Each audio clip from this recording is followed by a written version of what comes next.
Okay, cool. Well, we'll go ahead and get started here. I'm sure folks might trickle in over time. Got a nice cast of characters here. Welcome, Sean and Janet. Nice to see you.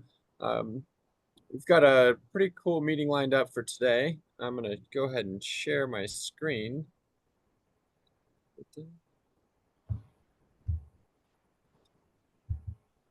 Okay, great. Can everyone see what I'm sharing here?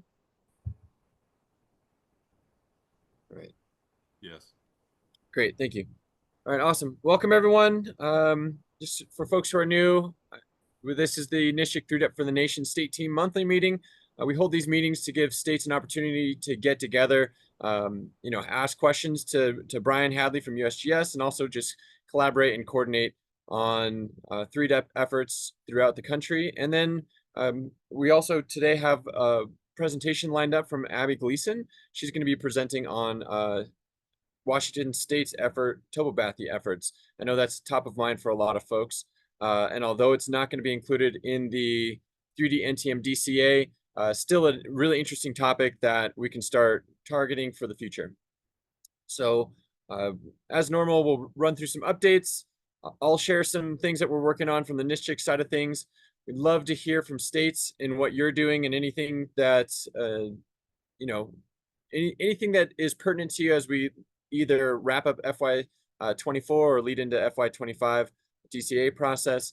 I'll share some reminders, and then we'll hop into that topobathy presentation from Abby.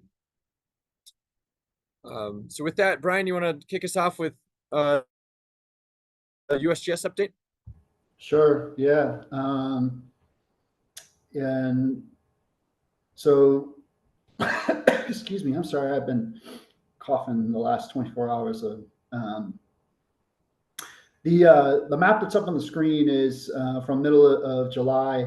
There's a couple of updates to that, but generally that is pretty close to where we're at. So we're getting pretty close to the end of fiscal year 24. And as Jordan put on the slide here, 54 FY24 projects in total, approximately $90 million. That might be a hair bit high. It might turn out to be 88, 89 million. But I was just told today that there may be a couple of agencies that have some funds that they'd like us to spend at the end of the year. So we'll see where we get. That dollar figure would be a little under what we did last year. I think we had about $104, $105 million in acquisition last year. And so certainly a good year, but that will probably be a little lower than what we did last year. Now, interestingly enough, the square miles of acquisitions probably going to be equal to what we did last year, because there was some more QL2 projects as we were working to try to get the baseline done, and prices continue to come down, which is really exciting. And I think there are only 2 or 3 projects left that have not proceeded to the point where the award has been done. So we're in very good shape. Got our budget late this year, and a lot of folks did a lot of things to make that come together. And so we're certainly excited to have all those projects queued up and ready to go, and acquisitions for several of the projects already begun. So for FY25, yep, the DCA went live on Monday. I think that may be the earliest that we've ever had a BAA/DCA out.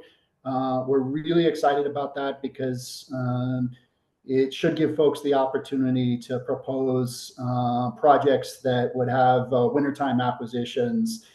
Traditionally, that's been very difficult for us when we get the announcement out in October or something like that. A couple months to review them, get budget stuff, and next thing you know, that winter window is really improbable for acquisition. So fingers crossed that that's going to help us out. We still do need to get a budget, and we will see how our budget numbers look. Don't expect anything earth-shattering changes from what we saw for FY24. But as I've noted to you guys before, I do see budgets contracting in the next couple of years.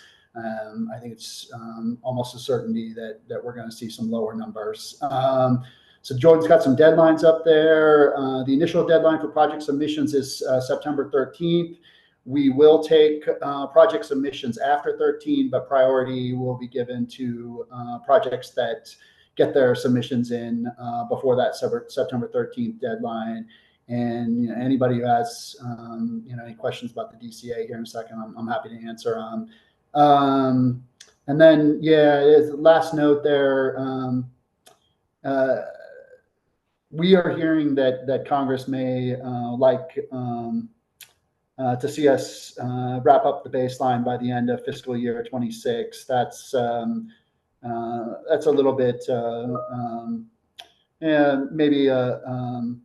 maybe a hint to what to expect. I don't know that it's set in stone at this point in time, but we were at 94.7% of the nation done in FY23. We've done a lot of work to deal with the remaining holes in the baseline. And a lot of those holes, as you guys have heard me say before, are contributed data sets. And so we have addressed as many of those contributed data sets as we can. And I think we'll have a really good number for where we stand when we wrap up FY24 and over the next 2 years. There's some work that needs to be done in some Pacific Islands. There's a few other odds and ends here and there. Some places that we're waiting on very recent acquisitions that people intend to contribute. We'll have to see how all that kind of stuff shakes out. But I think we're on track to meet that deadline of FY26. Certainly very exciting, and appreciate all of the support that all of you have given. So Jordan, happy to take any questions that folks have. Yeah, Thank you, Brian. I got a question. Sorry, Jordan. No, go ahead. Go ahead, Dennis.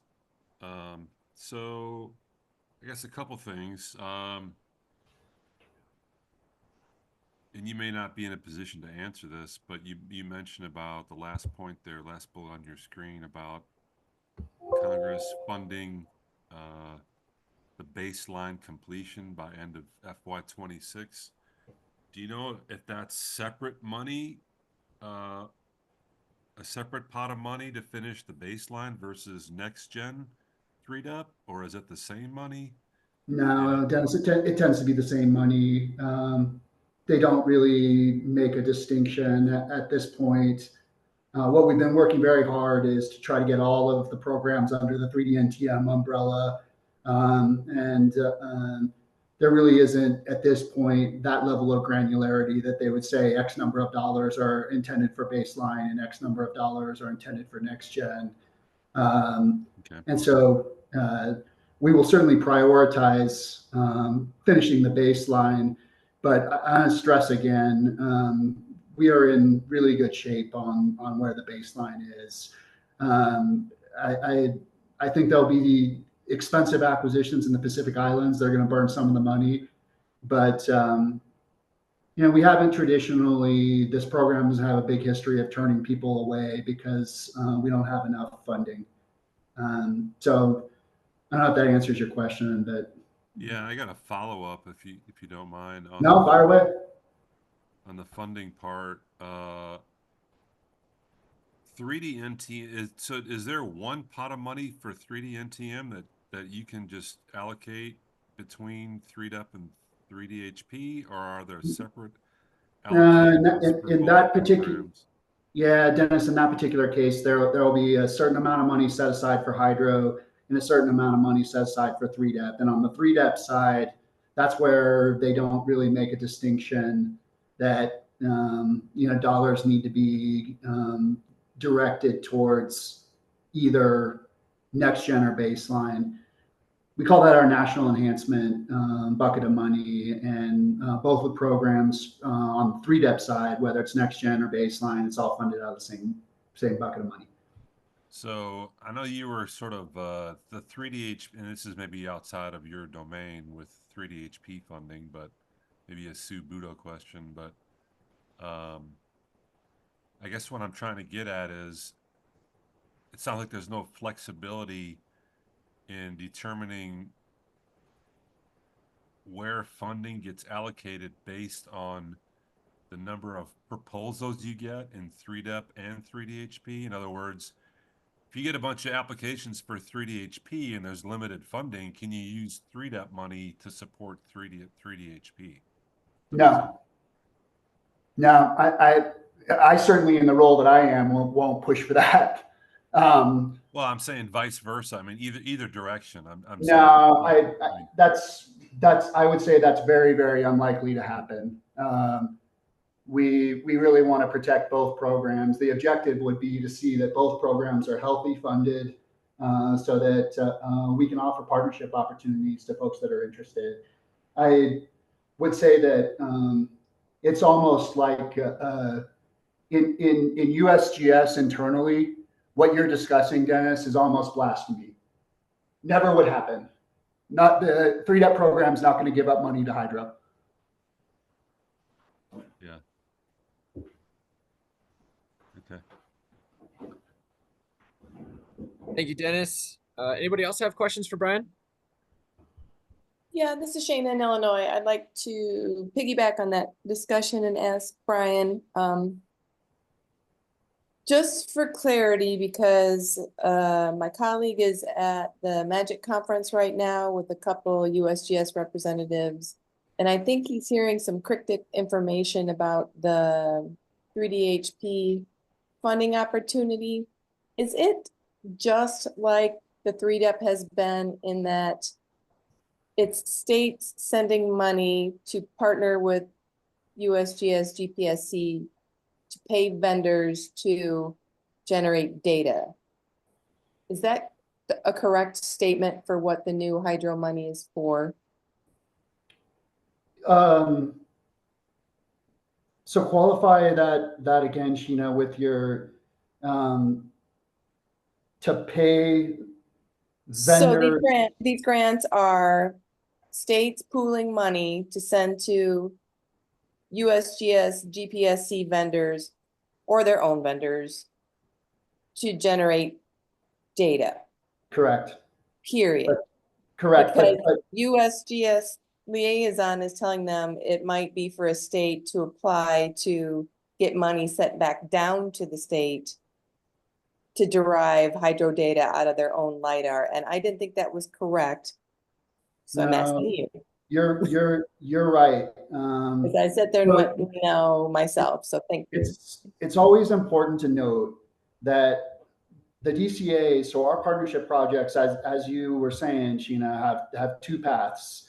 You either money flows from partners to the USGS, in which USGS manages the acquisition or the hydro data development projects internally, meaning, well, I shouldn't say internally, meaning the money flows to USGS and it goes back out on GPSC contracts, or the option that data could be, or that funds could be sent on a grant to a partner to manage their own contract. But I want to be really clear that the data that's used to derive the hydro has to be 3DEP data.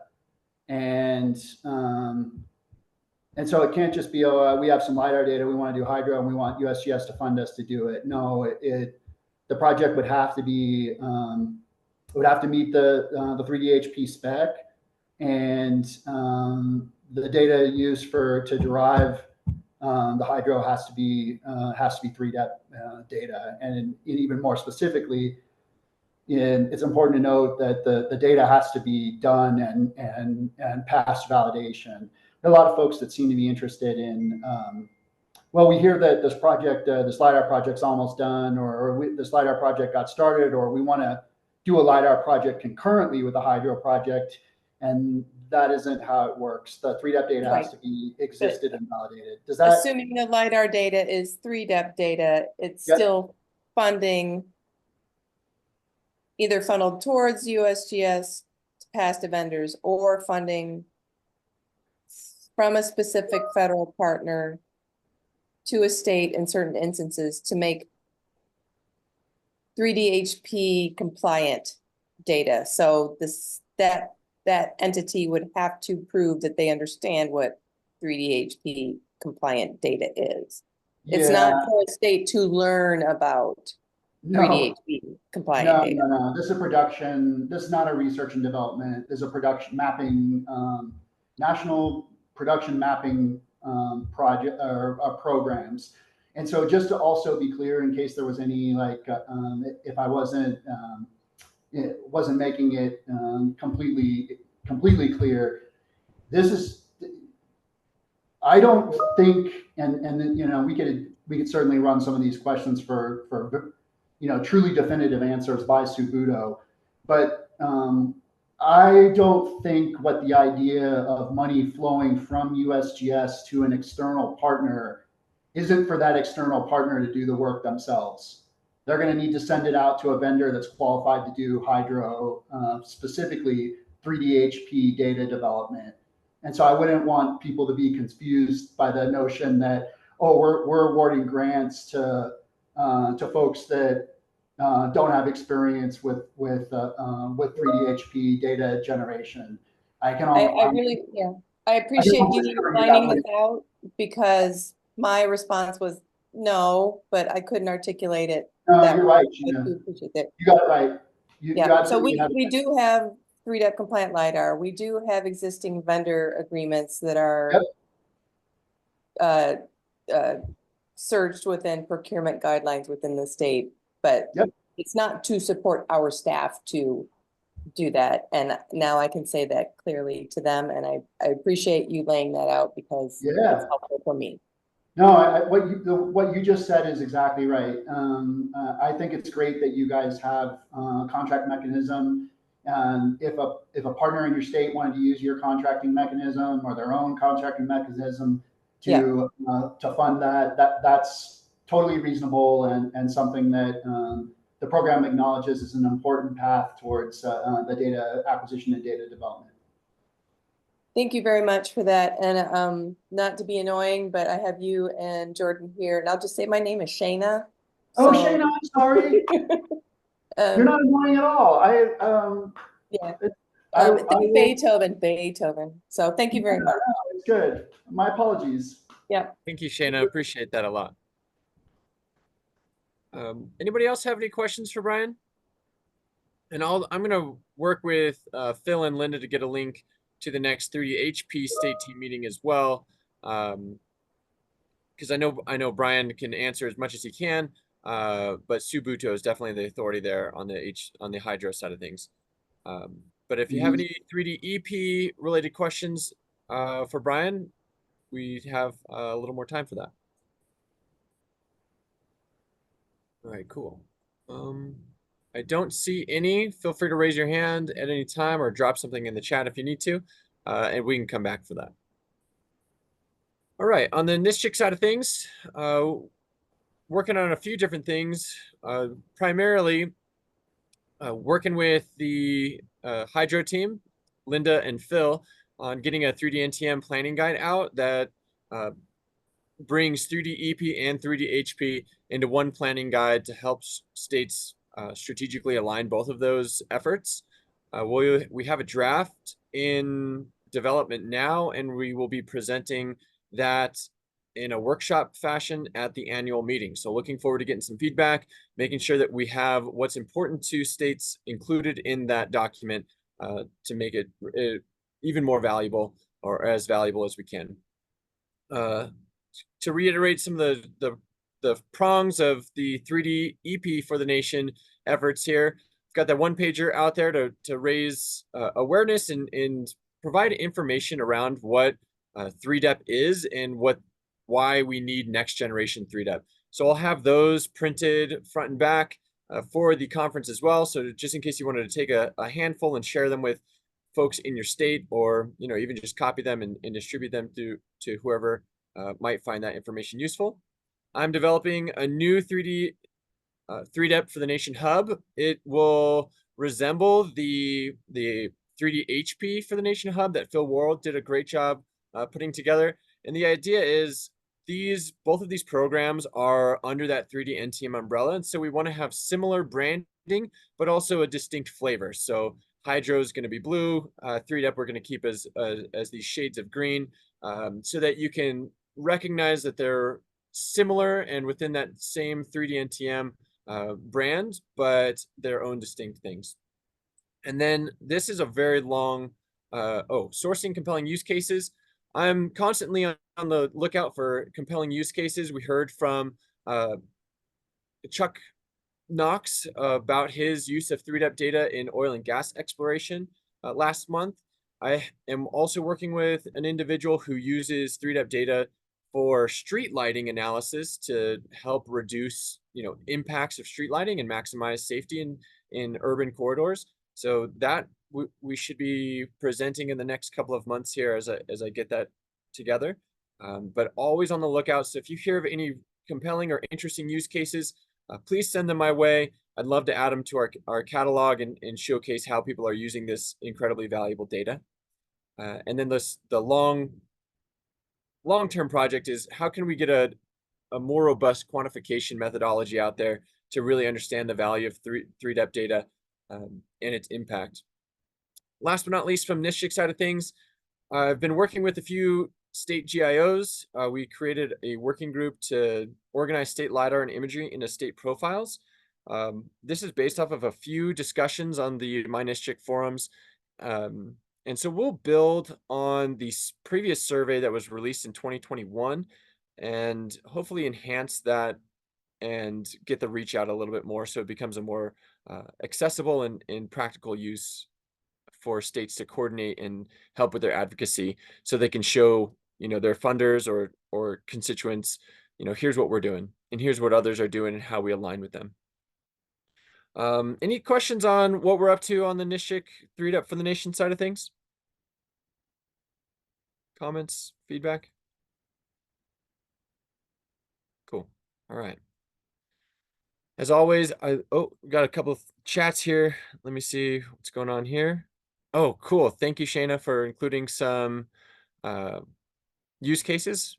Awesome. That is a big part of the survey, is collecting all of the links and where folks store and make their data available. So really appreciate that. On the state side of things, I always want to hear from you guys, give you an opportunity to share what you're up to, what's important to you, and things that you're excited about, whether they're victories or stuff you're working on. So anybody have anything that they'd like to share?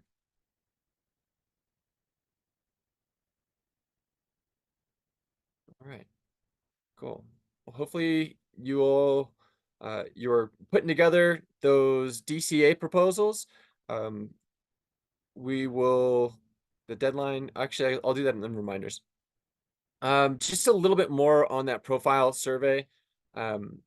We had, based on the conversations on the My NSGIC forums recently, there's a lot of folks who are, either because of staffing changes or just new initiatives in their states looking to revamp their 3Dep long-term strategic plans and would love to leverage the experience of other states in doing so. And so we're going to build and improve upon the 2021 state profile survey, make that a little bit more practical. I'd love to get that out before the annual conference in September so that we can get your feedback and participation in that. So keep your eyes out on that. If you have any feedback or suggestions, I would love to hear them. We've got a small working group right now just to keep things kind of streamlined. We'll open it up as we move forward, but I'm always open to feedback and suggestions at any time in case there's something that you want to make sure gets included in that survey or state profiles to help you in your work. Before we get to Abby and her topography presentation, just want to give you quick reminders on things that are coming up. We heard from USGS this morning in a webinar. The FY25 DCA is open and available on the USGS website. Initial project submissions, the deadline is September 13th. And Brian, do you anticipate allowing rolling project submissions, or how will that work?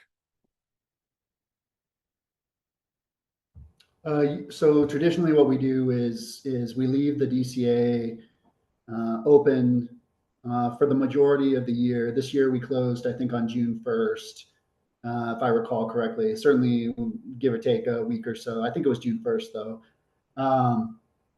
But that September 13th deadline is exactly as you have on your screen, the initial project submission deadline. So we prioritize funding for the submissions that come in before that deadline. And then after that deadline, anything that comes in, if there's funds remaining, would certainly have a shot at additional funding. On the 3DEP side, I want to say maybe we received 2 or 3 submissions after the initial project submission deadline passed last year, and I want to say that was in in October-ish last year. It might have been even after that. I don't recall when we got the DCA out. I want to say it was early September, so it would have been, the deadline's usually 5-6 weeks after it opens. But yeah, there's always opportunities. We always just have to wait and see what we get and kind of how budget things shake out. So I think that probably addresses it. Great. Thank you, Brian. Yeah, so similar to before, make sure you get those in there, get that priority. We've got the annual conference in San Antonio coming up in September. I'm very excited for that. Meet some of you in person. So if you'll be there, I will be there, and looking forward to seeing you. And then I'm lining up the interest group in October, to be determined that date. So keep your eyes out for a registration link. And that's all I have for today. Unless anyone has any questions or comments, I'm going to pass it over to Abby to talk a little bit about what Washington State is up to in Topobathy, so that you guys can have a little bit more information on how you might want to model your work, or just what is it in general. All right. Thanks, everyone. Abby, I'll go ahead and stop my share, and you can share, and if you need to, I can take over at any point. Okay, thanks. Okay, hopefully this is the right screen. Hello, everybody. I'm Abby Gleason. I'm the Washington LiDAR manager at the Washington Geological Survey. Hopefully everyone can see my screen. Is that the case? Yes, looks good. We see it. Awesome, thank you. All right, so I just wanted to quickly go over what I'm going to talk today about, and mostly I just want to do a quick overview of bathymetric LiDAR in Washington. Do a bit of background, just saying what is it, how is it different from regular topographic NIR data. And then I have a lot of examples about projects that we've recently done, and then kind of our next phase. I didn't mention kind of our big news yet because I'm going to be talking about it in this presentation, but we are going to be doing some new topobathymetric LiDAR collections in the coming years. So I'll mention that a little bit. And really the motivation for this presentation today is to look at how planning and collection for bathymetric LiDAR collections do differ from regular LiDAR collections. Explore some of the examples, and then, as Jordan keeps bringing up, those ever important use cases. Why is it really important to do this work, and where does it matter? So moving forward, we have over 30 projects or topobathymetric projects in Washington, kind of from coast to Puget Sound. The Puget Sound is kind of our inland waterway here, all the way out to some in eastern Washington. Each offers some different challenges and opportunities. The outer coast is often done by the U.S. Army Corps of Engineers JOBLTECs. I don't remember the whole acronym off the top of my head. But they do coastal surveys every few years. So we do get some data from on the outer coast from that collection. Those conditions are pretty challenging for West Coast states. But we're still, need to work on figuring out how to collect on the outer coast. The Puget Sound is a little bit more protective. It doesn't get as much wave action, but there are a lot of tidal constraints where the tide changes rapidly throughout the entire Puget Sound. And we definitely want to focus on that nearshore environment where traditional multi-beam or single beam sonar can't reach. And then we have a lot of inland rivers that we have been focusing on in the last few years. And there we're really focusing on turbidity and flow and other local factors. Within the Department of Natural Resources, where the Washington Geological Survey is housed, we've actually done 9 projects. We have a contract that we can actually use with all of our state partners, so they can contact us and we can set up a contract with our vendor to do LiDAR and remote sensing projects. So this is how we've been doing our topobathymetric projects. And it has become the most kind of popular use of this contract is to do topobathymetric LiDAR and a little bit of sonar, which I will talk about in a few minutes. So we've done 9 projects so far. We have a few more coming up. And we have a lot of use cases, so I'll touch on this now, but I'll also touch on it at the end of the presentation. Some of the most common use cases we're seeing for bathymetric LiDAR data so far are flood planning, change analysis. I'll talk about some of these examples in a bit. One kind of unique use case that we have on the West Coast is tsunami hazards. The picture I'm showing here is actually a tsunami hazard inundation map that we have on our Willapa River. And without bathymetric LiDAR data throughout the river, it kind of constrains and limits what the inundation modeling can do. So we actually want to go in and get better bathymetry through the estuary and the river system to upgrade and inform those products.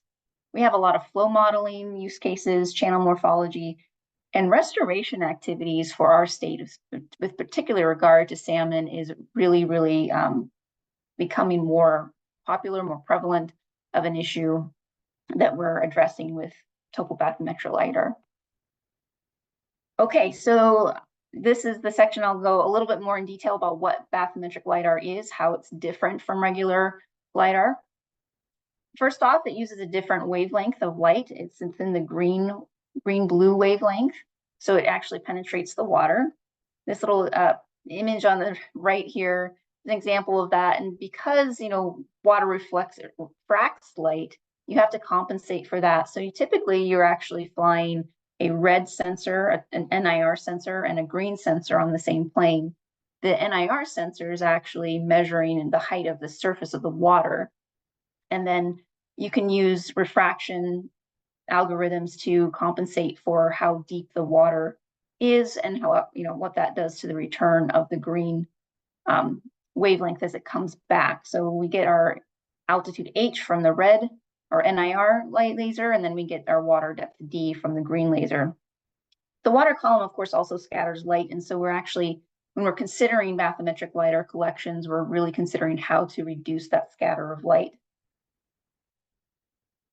So there's a lot of factors to consider when we're planning a bathymetric collection. Turbidity is one of the #1 factors that scatters the light. Aeration, like how much air there is in the water, how much white water there is. So that's all the white water currents, water depth, water flow. Some other factors that we have to consider that have come up in a couple of cases is bottom reflectivity. If you have a nice sandy white bottom, it's a little bit easier to get reflection. And if you have a really organic, muddy bottom, you're probably going to absorb more of that energy. Aquatic vegetation, I'm becoming more familiar with this now, and I'll mention an example later, but that also, of course, as with any vegetation, includes the light, and so we have to consider that as well. Regional weather. What's interesting about the bathymetric case is that if you have weather going on in the uplands that affects the flow, you have to consider that as well. Tides, obviously, terrain, how steep is your terrain on either side of the bank, and leaf on, leaf off still matters in this case because you still want to connect your bathymetric surface to your nearshore surface. And if your nearshore surface is occluded by vegetation, that can reduce the efficacy of the collection as well. A little bit more about survey design. Of course, we're looking for the timing of low turbidity and low flow. Those bottom conditions, low tide is a critical factor, but also local knowledge. And this has really come into play for us. If there's a dam release upstream, if they're releasing water to be able to get more fish to flow through the stream, any algae blooms, any special conditions, it really is helpful to know about those ahead of time and plan for that as well. So I mentioned the dual sensors. The other thing that is key about bathymetric collections is you're flying really low and you're flying really slow. So that makes an impact in a number of ways in regards to the cost of it, but also with regards to how many flight lines are you actually doing to collect. So a little bit about turbidity and water volume. This is an example of a USGS gauge on one of our rivers. I'll be talking about the Nooksack quite a bit. That we look at this to consider and plan, when is the timing of this river where you have the least amount of flow in the system. And in this case, that's really September, October.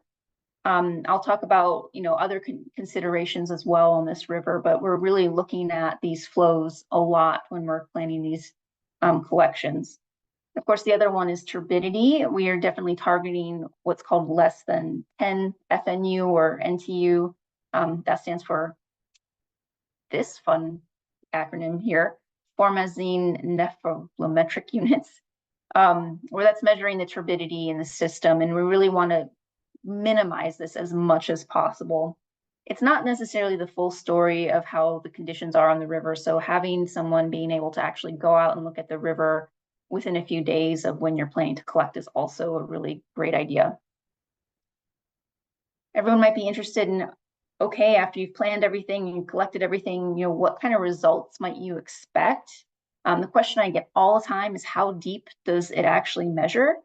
And that is really dependent on the conditions of the river that day, the turbidity and the amount of water in the system, the aquatic vegetation that I mentioned. So here I have an example where they did a mission and they only really got the surface of the water and some water column points on a day where the conditions didn't really line up. But during a successful mission, they were able to get all the way to the bottom and get that bathymetric surface. So it really matters for your conditions, and that's why we're kind of watching the conditions like a hawk when we do these. The modern sensors are collecting at about 1.5 to 2 Secchi depths, and a Secchi depth is the depth at which you can see a white and black or a disc underneath the surface. You can see it with your eyes, and beyond the point which you can no longer see it, that's the Secchi depth. So you can see a little bit further than what your eyes can see in a water column with the sensors that we're using today. So for point density and accuracy, we're actually getting pretty high quality, high density these days where we don't have voids. So that's the kind of key factor. This is the stats, or these are the stats for where we get to the bathymetric surface, but where it's occluded, that's not included in this step. Show a little bit here. What are these voids? What do I talk about when I mean a void? If there's obstructions like a bridge, we're not going to get bathymetric surface. Aquatic vegetation, the dark muddy bottoms, or the deepest pools, and that's what we're seeing mostly in Washington. Is these deep pools often don't get all the way down. As far as some examples of bathymetric coverage, here's 3 projects we've done in Washington. The Cowlitz, 67%. We did really, really, really well in 2022, actually nearly 90% coverage, and that's pretty high for our system. So you can get very good results with bathymetric LiDAR.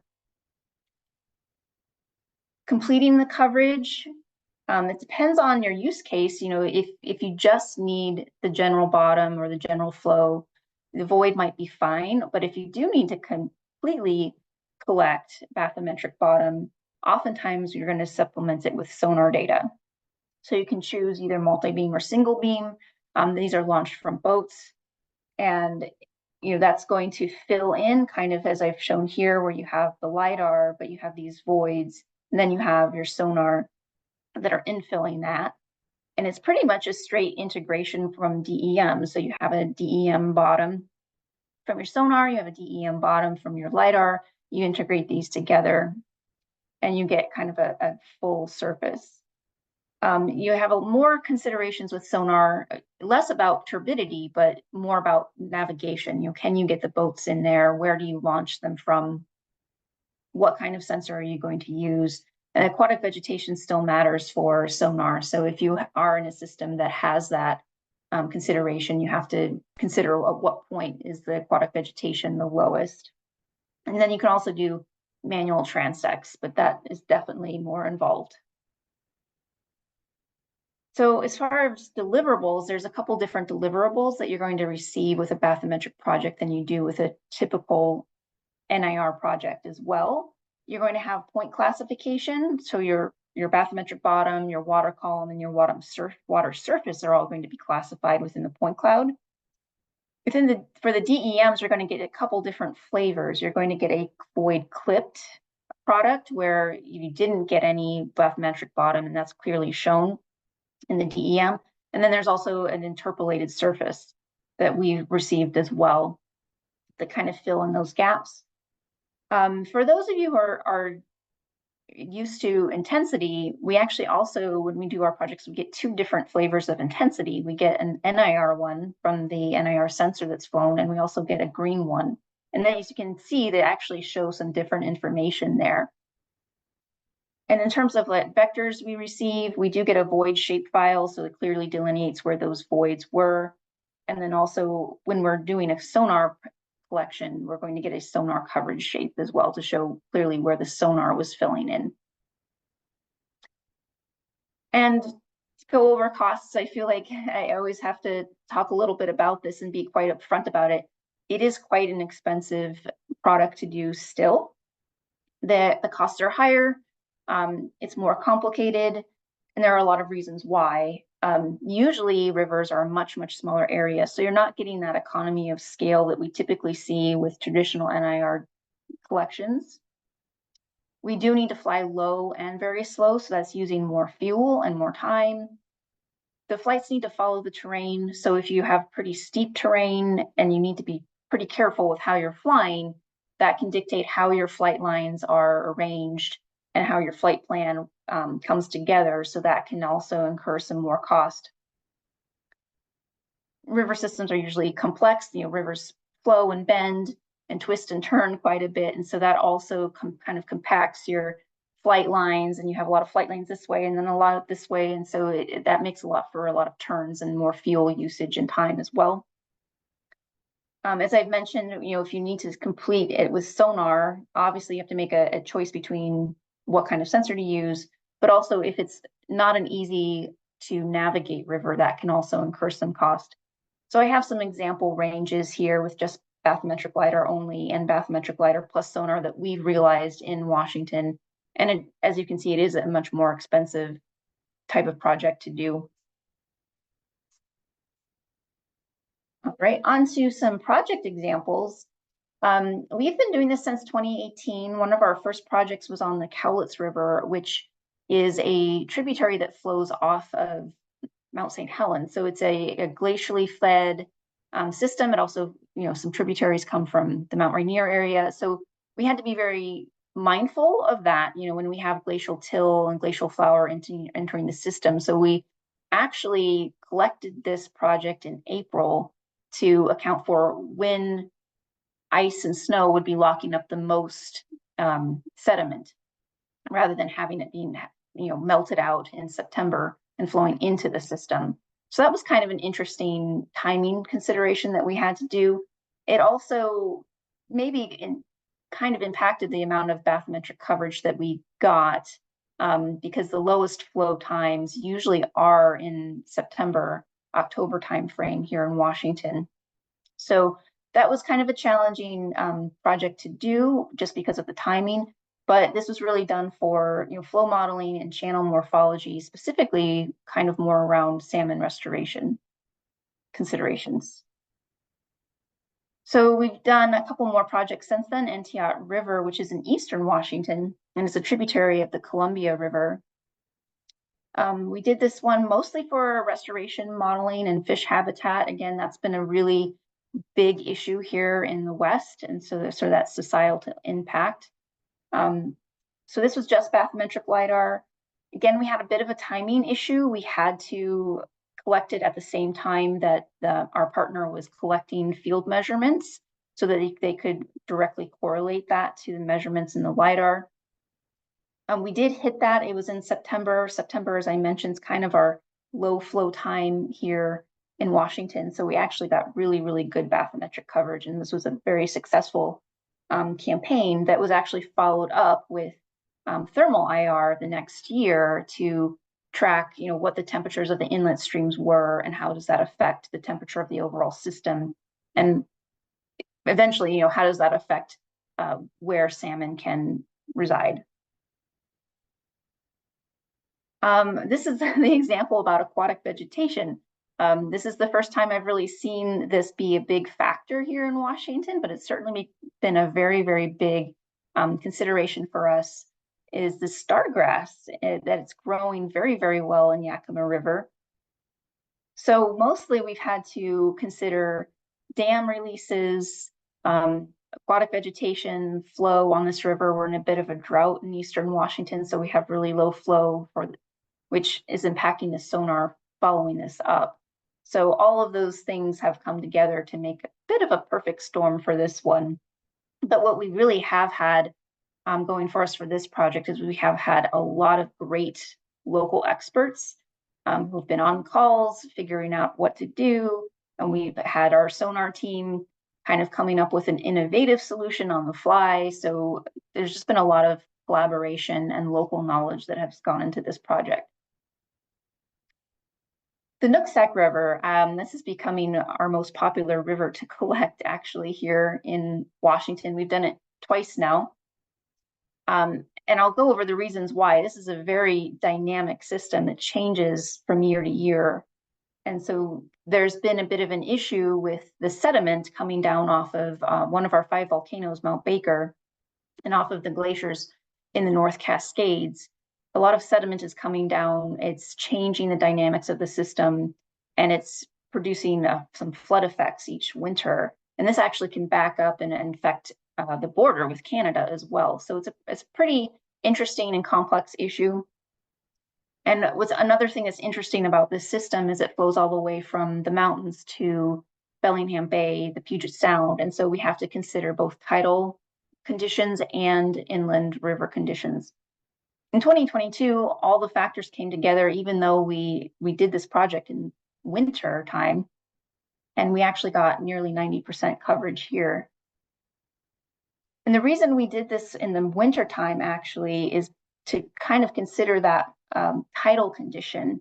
In September, where you can see we have the lowest flows on this river, we don't have very good low tide conditions. Whereas in January, we have really the lowest tides here in Washington. So we wanted to try to capture the bay at the lowest tide that we could, and also collect the whole system so we had temporal consistency throughout the whole project. In 2022, that worked out really well. In 2024, maybe not so much. But again, here's an example about why this is so important for us to collect multiple times and do change detection on this river. We have multiple projects, only 2 bathymetric projects so far, but several other NIR projects, and it kind of just shows how quickly this system changes over time. And we're already seeing within just 2 years, the system has really changed. And so this is, again, has a big impact for people living right in this area where we are seeing kind of the biggest change, the most sediment kind of being built up and changing the river system. So to follow on with that, in 2024, we're actually doing sonar this time to get that complete coverage solution. But what we found out with this year, and I alluded to this already, is that collecting in the winter time did not pan out as well for us.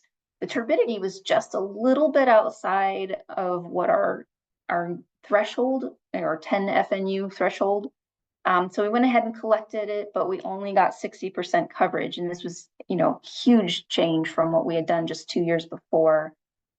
So the example I'm showing here in 2022, our void was just these few small purple areas. In 2024, it's a big, big difference. So we still are going to be doing sonar work this fall, hopefully, and complete this coverage. But it really just kind of showed and impressed all of us that the conditions really do matter, and finding those ideal conditions to collect your system in are really important.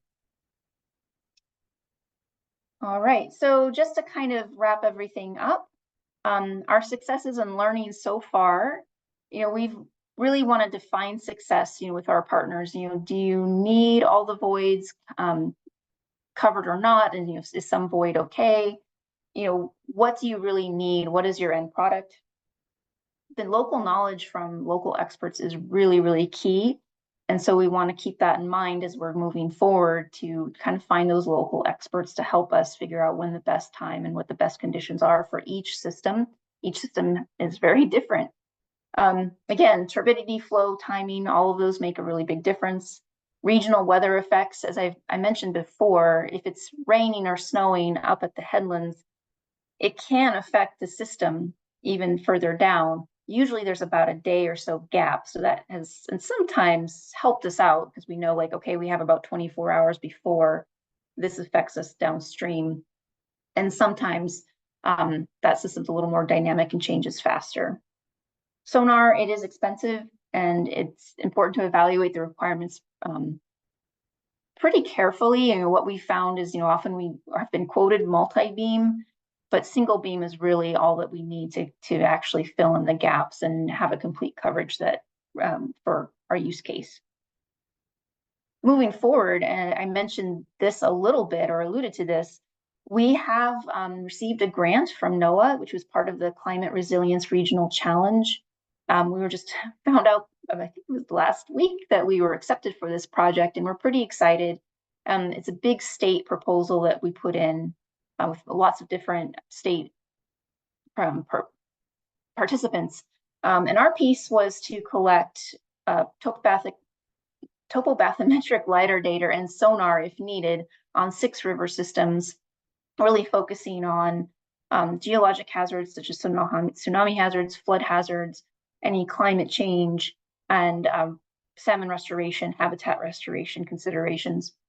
And this is really the first time the Washington Geological Survey will be the lead. Usually we're working with a partner that has their own use case.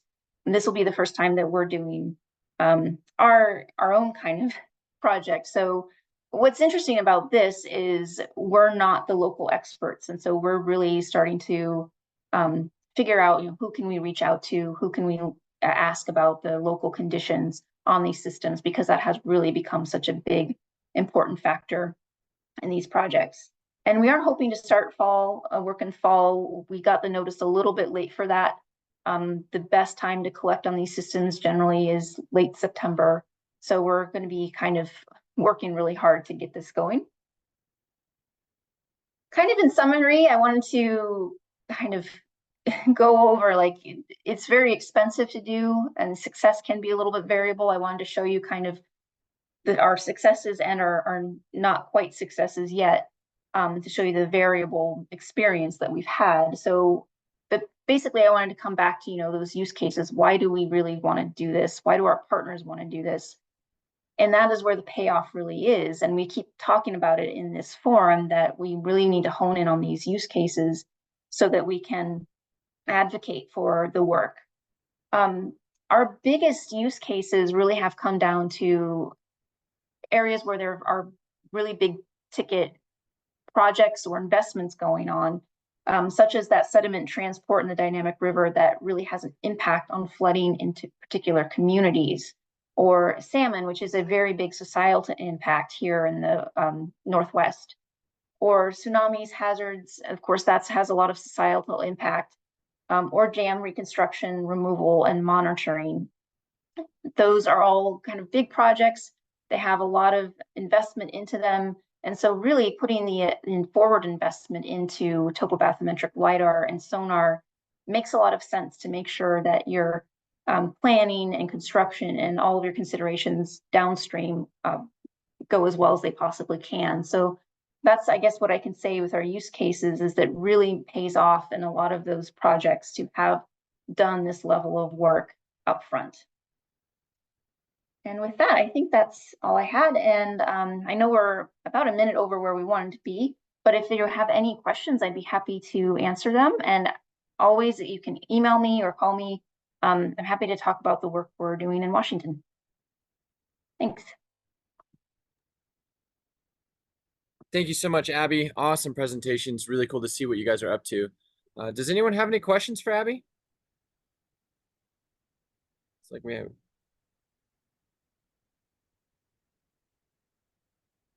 All right, great. Awesome. So Abby included a link there. Washington does a great job of making all of their resources available. Thanks again, Abby. Really appreciate you speaking today. It was really cool to see what you're up to. I know a lot of people have a ton of questions around topography, and you did a great job of answering a lot of them. Great. With that, I think we'll call it a day. I'll have this recording available within the next week or so to state reps, and looking forward to seeing you all next month.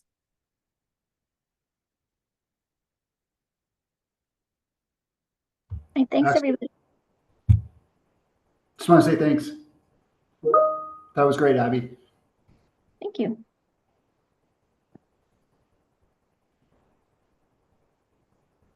Hey, Abby, if you're still there, Yes, do you mind if I share the slide deck that you included with a recording of this meeting? sure. Yeah, I kind of anticipated that. Perfect. Okay, great. Thanks, Abby. Thanks, everyone. See you next Thank time. you. Thank you.